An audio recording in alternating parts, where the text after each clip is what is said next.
Hello everyone, কেমন আছো তোমরা? শুধু আজকে আমি রান্না করবো গরুর মাংস।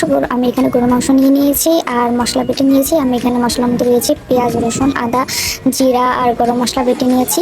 তো এখন আমি চুলায় কড়াই বসাই দিচ্ছি আর এখন আমি গ্যাসটা জ্বালিয়ে দিচ্ছি। তো দেখতে থাকো তোমরা আমার রান্না। এখন আমি কড়াই তেল দিয়ে দিচ্ছি।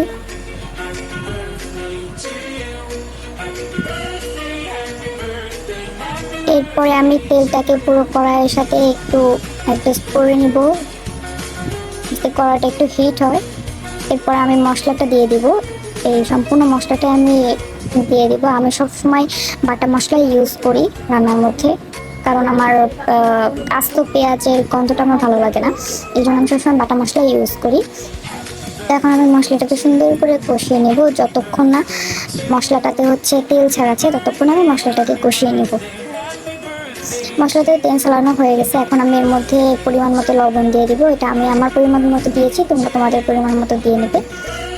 এরপরে আমি এর মধ্যে কিছুটা গোটা জিরে দিয়ে দিচ্ছি। এটাও আমি আমার পরিমাণ মতো দিয়েছি, তোমরা তোমাদের পরিমাণ মতো দিয়ে দিবে। এরপরে আমি এর মধ্যে দিচ্ছি 2-3টা এলাচ।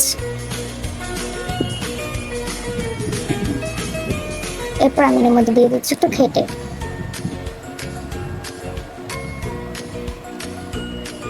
এরপরে আমি এগুলা দিয়ে আবার নাড়াচাড়া করবো কিছুক্ষণ। এটাকে আমি আবার কষিয়ে নেব।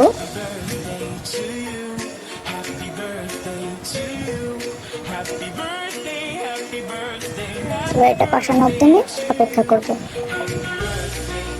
এটাকে নাড়াচাড়া করা বন্ধ করা যাবে না, কারণ নাড়াচাড়া করা বন্ধ করলে এটাতে আগুন ধরে যেতে পারে। এরপর আমি হচ্ছে মাংসটা দিয়ে দিচ্ছি।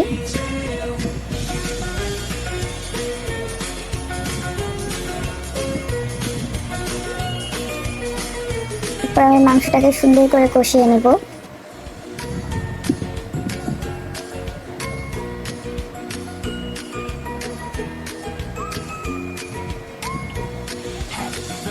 সুন্দরভাবে মাংসটাকে আমি কষিয়ে নেব।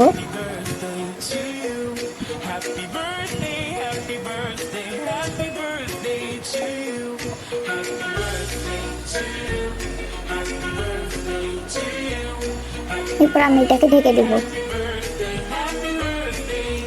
এটাকে তেল ছাড়ানো অব্দি এটাকে আমি ঢেকে রেখেছিলাম। এরপরে এখান থেকে মাংস থেকে তেল বের হয়ে গেলে আমি আবারও নেড়ে নিচ্ছি।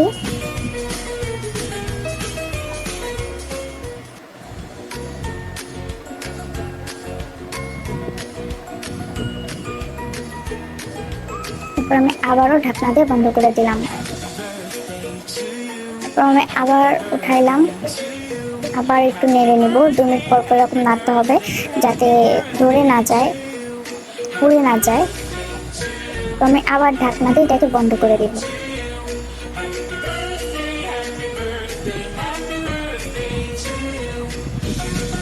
তারপর আবার কিছুক্ষণ পর উঠিয়ে আমি আবার নাড়াচাড়া করে নেবো। এরকম আমি 3বার করে নিয়েছি। তোমরা তোমাদের পরিমাণ মতো করে নেবে।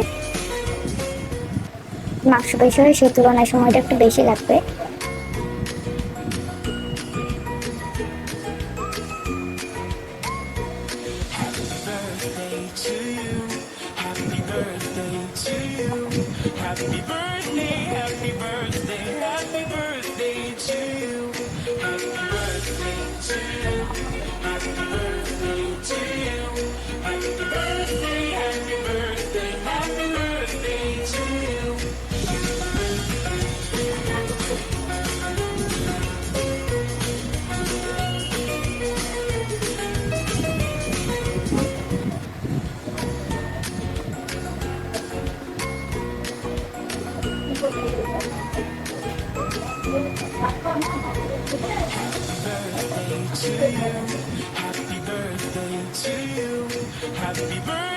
এরপর আমি এর মধ্যে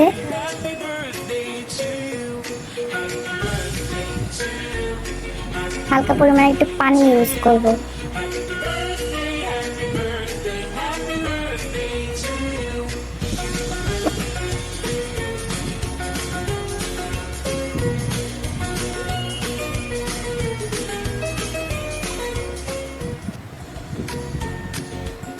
আমি এটাকে কিছুক্ষণ নাড়াচাড়া করে ঢাকনাটা বন্ধ করে দিব।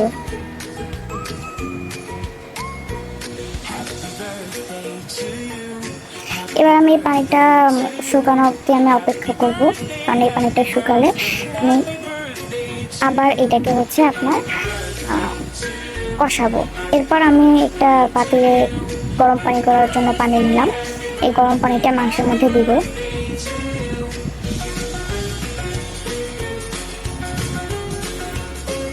এরপর মাংসটা পানি শুকিয়ে গিয়েছে, এবার আমি এটাকে নাড়াচাড়া করে নেব। উফ, তলে একটু ধরে গেছে। যাই হোক, আমি রান্না করলে পুড়বে না, এটা হতেই পারে না, আমার রান্না করলে পুড়বেই, কারণ আমি ফার্স্ট টাইম রান্না করছি, আর আমি হচ্ছে ফার্স্ট কুক। যাই হোক, ফার্স্ট কুকিং শেফ যাকে বলে। তো গাইস, তোমরা কিছু মনে করো না, হালকা পরিমাণে পুড়ে গেছে, তোমরা কিন্তু পুড়িয়ে ছিল না আমার মতো। এগুলো পোড়ানোর জন্য আম্মুর কাছে অনেকটা বকা খাইছি, তোমরা আবার বকা টকা খাইও না, পরে আবার আমাকে এসে বকা দিবে তোমরা। এরপর আমি এর মধ্যে দিয়ে দিয়েছিলাম হলুদ পরিমাণ মতো, তোমরা তোমাদের পরিমাণ মতো হলুদটা দিয়ে নিবা।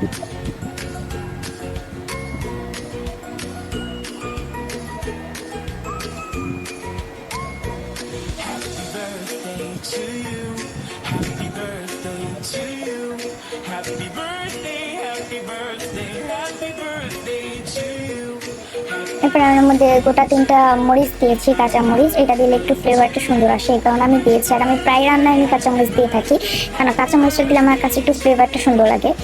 এরপর আমি দিয়ে দিচ্ছি সেই ফুটান্ত গরম পানি, সম্পূর্ণ দিয়ে দিয়েছি। আমি আমার পরিমাণ মতো পানি দিয়ে দিয়েছি, তোমরা তোমাদের পরিমাণ মতো পানিটা দিয়ে নিবা।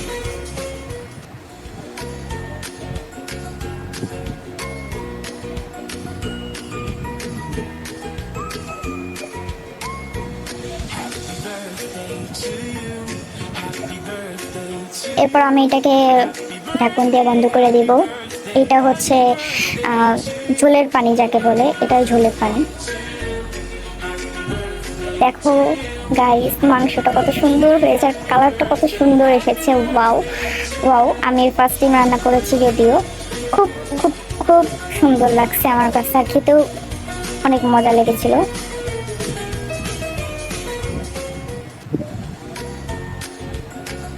দেখো গাইস, কত সুন্দর হয়েছে। এবার আমি এটা বাটিতে উঠিয়ে নিচ্ছি। দেখো মাংসের কালারটা কতটা সুন্দর এসেছে, তোমরা যদি এইভাবে রান্না করো তোমাদের কালারটা এরকম সুন্দর আসবে।